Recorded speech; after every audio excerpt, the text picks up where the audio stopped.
Too much have been said in recent days about the impact of a new round of U.S. sanctions on the Iranian oil sector. No doubt that any sanctions on Iran oil shipments will lead to higher oil prices, but Iran isn't the only source of risk nowadays. There are other OPEC members beside Iran who are of great concern to the market now, as they all face political and technical risks that is affecting their production.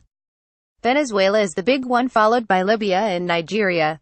Angola is another OPEC country that is struggling to keep its output stable, but it is getting less attention from the media and the international oil trading community. So how far are these countries from a major supply disruption that will affect prices and the balance of the oil market? It differs from one to another. Iran seems to be at the forefront because on May 12, U.S. President Donald Trump is expected to decide whether to renew the oil sanctions waivers on Iran or impose sanctions on the country instead. Assuming that President Trump opts for sanctions, it is expected that the country's oil shipments to its major customers such as the EU, China, India, Japan, South Korea and Turkey will decline by 500,000 to 1.2 million barrels per day (BPD), based on various estimates from leading international banks.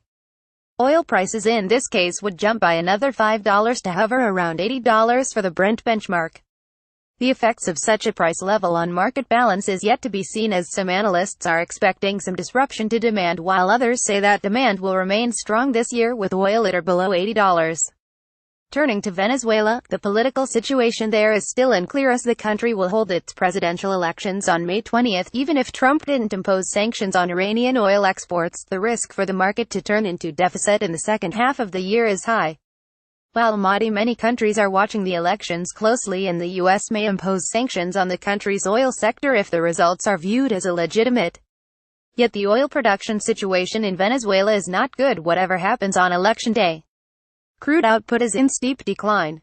According to OPEC's secondary sources estimates, production averaged 1.54 million barrels of oil per day in first quarter of 2018, down from 1.77 million in the fourth quarter of last year. With no fresh investments and with many international oil companies fleeing the country, the last was Chevron after the arrest of 2 of its staff there, the situation there is headed to the unknown, and some banks are expecting to see output at 1.2 million or even 1 million barrel of oil per day by end of this year.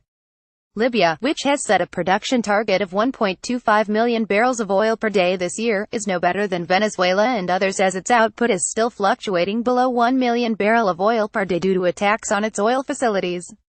Its officials, however, are still sending positive signals at every OPEC convention they attend. Libyan officials are still asking for OPEC support, and they still expect to see production ramping up higher, although other ministers of OPEC and non-OPEC believe that the country won't deliver more than 1 million barrel of oil per day this year. The impact of Libya and Venezuela on oil prices is also another $2 to $5 in the form of a risk premium, making $80 per barrel for Brent a high possibility. The story of oil production in Angola, the second largest oil producer in West Africa, is getting less attention from the international oil community. This country is seeing steep decline in its production for some time, and its shipments to China is reflecting that situation.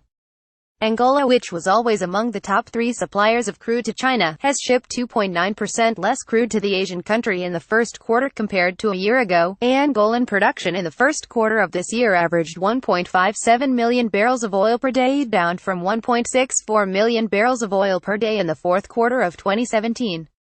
Angolan crude oil is facing a hard time in Asia. Its crude is linked to Brent, which is now at the highest level since 2014. Other crude that is linked to Dubai or WTI is becoming less expensive. Thus, Angolan oil exports will drop this month to the lowest in 7 years according to loading programs. So, while OPEC and non-OPEC members of the Joint Ministerial Monitoring Committee (JMMC) were still talking about a small surplus in the market and expressing their concerns over the remaining overhang in inventories, the reality is different. A supply deficit is looming, and the source of this is OPEC countries. The JMMC has reported that the compliance level of the 24 countries who are voluntarily cutting their production under a global agreement was at a record high of 149% as of end of March. Part of this is due to the deteriorating supply situation in countries like Angola and Venezuela, which is becoming worrying.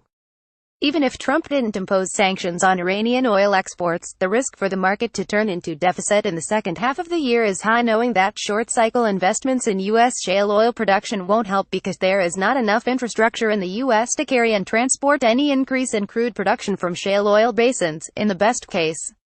scenario, U.S. shale oil producers can add another 200,000 to 300,000 barrels of oil per day this year, but that is not enough to offset big declines from OPEC. The only country that can produce more at the moment is Saudi Arabia, but with the summer months approaching and new supply agreements being signed with Poland and China, the pressure on Saudi oil fields will be immense. The country can easily add another 1 million barrels a day of crude oil this year, but that will mean the end of the current production cuts agreement. The best solution may be to revise the deal in June when OPEC and its allies next meet in order to give some flexibility for members to raise production in case of a deficit, but many ministers are still debating that $70 oil isn't enough for investments, so seeing oil at $80 may be plausible to them. Others are saying that $60 to $70 is a good price for oil this year. Striking a balance between these two price ranges is not going to be an easy task. Al-Mahdi is an energy reporter specializing on OPEC and a co-author of OPEC in a Shale Oil World, Where to Next? He can be reached on Twitter at Al-Mahdi. Disclaimer: views expressed by writers in this section are their own and do not necessarily reflect Arab News' point of view.